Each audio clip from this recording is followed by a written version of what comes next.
السلام علیکم ورحمۃ اللہ وبرکاتہ۔ بسم اللہ الرحمن الرحیم۔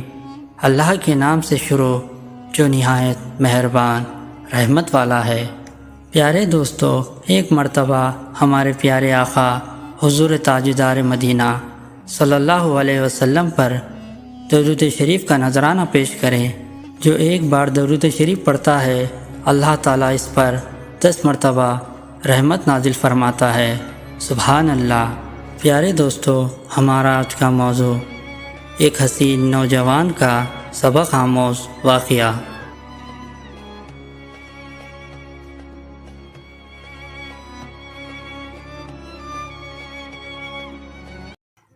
ایک بزرگ فرماتے ہیں کہ میں ایک سال سخت ترین گرمی کے زمانے میں حج کو چلا۔ لو بڑی شدت سے چلتی تھی۔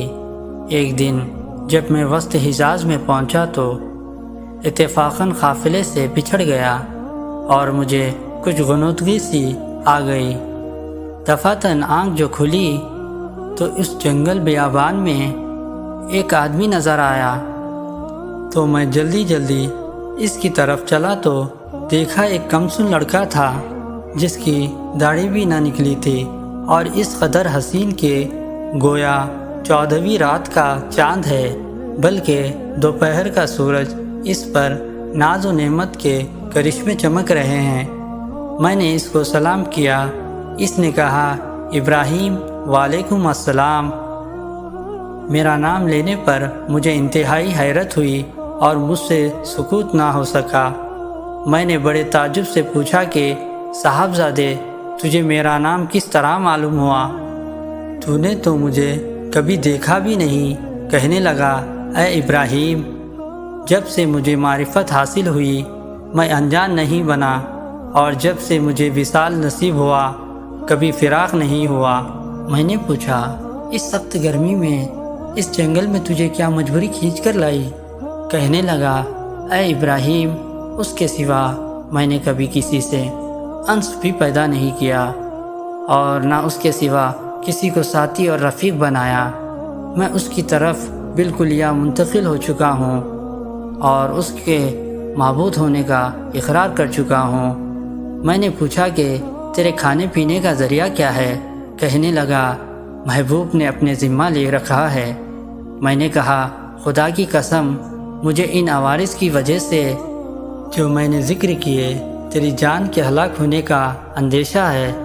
تو اس نے روتے ہوئے، اس کی آنکھوں سے آنسوؤں کی لڑی موتیوں کی طرح سے اس کے رخساروں پر پڑ رہی تھی۔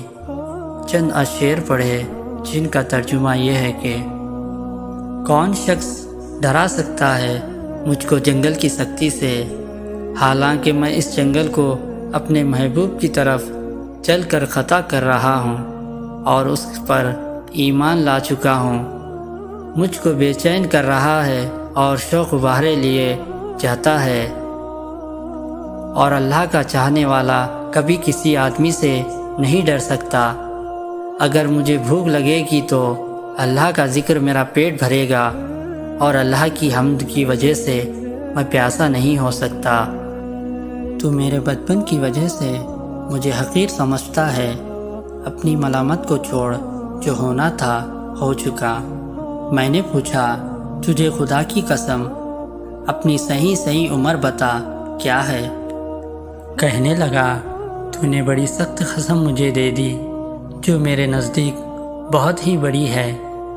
میری عمر 12 برس کی ہے۔ پھر وہ کہنے لگا، اے ابراہیم، تجھے میری عمر پوچھنے کی کیا ضرورت پیش آئی؟ میں نے کہا، مجھے تیری باتوں نے حیرت میں ڈال دیا۔ کہنے لگا، اللہ کا شکر ہے، اس نے بہت نعمتیں عطا فرمائیں، اور اللہ کا فضل ہے کہ اس نے اپنے بہت سے مومن بندوں سے افضل بنایا۔ بزرگ ابراہیم کہتے ہیں کہ مجھے اس کے حسن صورت، حسن سیرت اور شیریں کلام پر بڑا تعجب ہوا۔ میں نے کہا، سبحان اللہ، حق تعالی شانہ نے کیسی صورتیں بنائی ہیں۔ اس نے تھوڑی دیر نیچے کو سر جھکا لیا، پھر اوپر کی طرف نظر اٹھا کر بہت ترچھی اور کڑوی نگاہ سے مجھے دیکھا اور چند شعر پڑھے جن کا ترجمہ یہ ہے: اگر میری سزا جہنم ہو تو میرے لیے ہلاکت ہے، اس وقت میری یہ رونق اور خوبصورتی کیا بنائے گی؟ اس وقت میری ساری خوبیوں کو عذاب عیبدار بنائے گا اور جہنم میں طویل عرصے تک رونا پڑے گا۔ اور اللہ تعالیٰ یہ فرمائے گا: اور بدترین غلام، تو میرے نافرمانوں میں ہے، تو نے دنیا میں میرا مقابلہ کیا، میری حکم عدولی کی، تو میرے عہد و پیمان کو بھول گیا تھا یا میری قیامت کی ملاقات کو بھول گیا تھا۔ اے ابراہیم، تو اس دن دیکھے گا کہ فرمانبرداروں کے منہ 14ویں رات کی چاند کی طرح چمک رہے ہوں گے، اور حق تعالیٰ شانہ اپنے اوپر سے انوار کے پردے ہٹا دیں گے، جس کی وجہ سے یہ فرمانبردار اس پاک ذات کی زیارت سے ایسے مبہوت ہو جائیں گے کہ اس کے مقابلے میں ہر نعمت اور ہر راحت کو بھول جائیں گے۔ اور حق تعالیٰ شانہ ان فرمانبرداروں کو ہیبت اور خوشنودی کا لباس پہنائیں گے اور ان کے چہروں کو رونق اور شادابی عطا ہوگی۔ یہ اشعار پڑھ کر کہنے لگا: اے ابراہیم، مہجور وہ ہے جو دوست سے منقطع ہو گیا ہو، اور وصال اس کو حاصل ہے جس نے اللہ تعالیٰ کی اطاعت سے وافر حصہ لیا۔ ابراہیم، اپنے رفقا سفر سے بچھڑ گئے ہو؟ میں نے کہا: ہاں، میں ایسے ہی رہ گیا۔ تجھ سے اللہ کے واسطے سوال کرتا ہوں کہ تو میرے لیے دعا کرے کہ میں اپنے ساتھیوں سے جا ملوں۔ میرے اس کہنے پر اس لڑکے نے آسمان کی طرف دیکھا اور کچھ آہستہ آہستہ زبان سے کہا کہ مجھے اس کے ہونٹ حرکت کرتے ہوئے معلوم ہوئے۔ اس وقت مجھے دفاتر نیند کا جھونکا سا آیا یا بے ہوشی سی ہوئی۔ اس سے جو میں نے افاقہ پایا تو قافلے کے بیچ میں اونٹ پر اپنے آپ کو پایا، اور میرے اونٹ پر جو میرا ساتھی تھا وہ مجھ سے کہہ رہا تھا: ابراہیم، ہوشیار رہو، سنبھلے رہو، ایسا نہ ہو اونٹ پر سے گر جاؤ۔ اور اس لڑکے کا مجھ کو کچھ پتہ نہ چلا کہ وہ آسمان پر اڑ گیا یا زمین کے اندر اتر گیا۔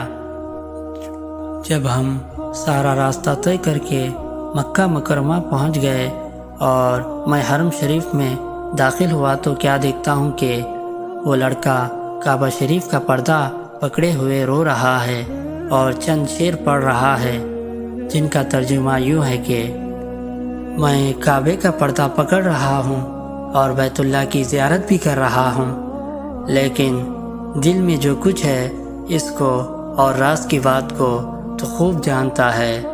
میں بیت اللہ کی طرف پیدل چل کر آیا ہوں، کہیں سوار نہیں ہوا، اس لیے کہ میں باوجود اپنی کم سنی کے فریفتہ عاشق ہوں۔ میں بچپن ہی سے تجھ پر مرنے لگا ہوں، جبکہ میں عشق کو جانتا بھی نہ تھا، اور اگر لوگ ملامت کرے کسی بات پر تو میں ابھی عشق کا طفل مکتب ہوں۔ اے اللہ، اگر میری موت کا وقت آ گیا ہو تو شاید میں تیرے وصل سے بہرایاب ہو سکوں۔ اس کے بعد وہ بے اختیار سجدے میں گر گیا اور میں دیکھتا رہا، اور اس کے بعد میں اس کے پاس گیا اور اس کو ہلایا تو وہ وصال کر چکا تھا۔ بزرگ ابراہیم فرماتے ہیں کہ مجھے اس کے انتقال کا بڑا سخت صدمہ ہوا۔ میں وہاں سے اٹھ کر اپنی قیامگاہ پر آیا اور اس کے کفن دینے کے لیے کپڑا لیا اور مدد کے لیے 1-2 آدمی ساتھ لیے اور وہاں پہنچا جہاں اس کو مردہ چھوڑ کر آیا تھا، تو اس کی لاش کا کہیں پتہ نہ چلا۔ وہاں دوسرے حاجیوں سے دریافت کیا، مگر کسی کو بھی پتہ نہ تھا کہ کسی نے اس کو دیکھا، تو میں سمجھا کہ اللہ تعالیٰ نے اس کو لوگوں کی آنکھوں سے پوشیدہ فرما رکھا تھا۔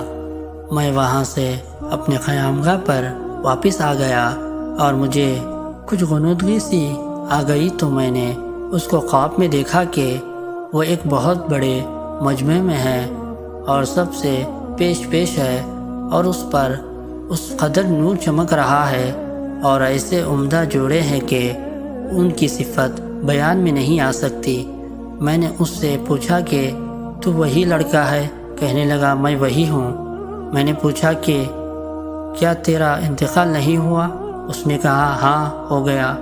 میں نے کہا کہ میں نے تجھے تو تجہید و تکفین کے لیے بہت تلاش کیا، کہیں پتہ نہ چلا۔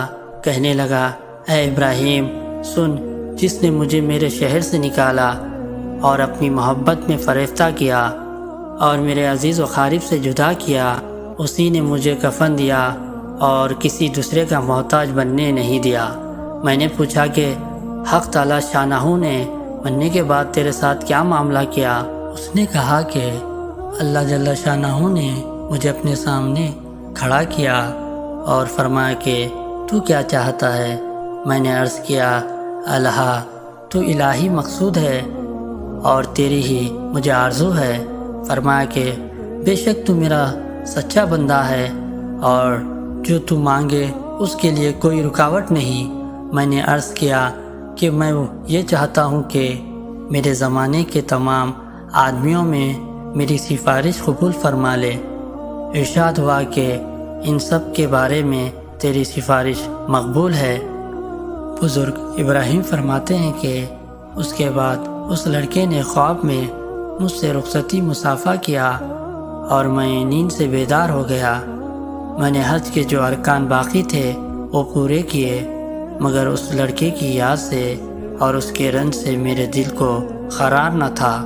میں حج سے فارغ ہو کر واپس ہوا، لیکن حالت یہ تھی کہ راستے میں سارے قافلے والے یہ کہتے تھے کہ ابراہیم تیرے ہاتھ کی مہک سے یہ ہر شخص حیران ہے کہ کیسی خوشبو آ رہی ہے۔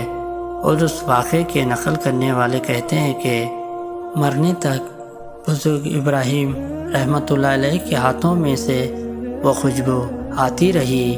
حاصل کلام، بے شک جو اللہ کی محبت میں ڈوب جاتا ہے اس کی کیفیت ایسے ہی ہو جاتی ہے، اور یقیناً اصل چیز تو اللہ اور اس کے رسول کی محبت ہی ہے۔ خوش نصیب ہے وہ مسلمان جو اللہ اور اس کے رسول کی محبت میں ڈوب کر زندگی گزارے۔ دعا ہے کہ اللہ تعالی ہمیں بھی اپنی حقیقی محبت و نصیب فرمائے، آمین یا رب العالمین۔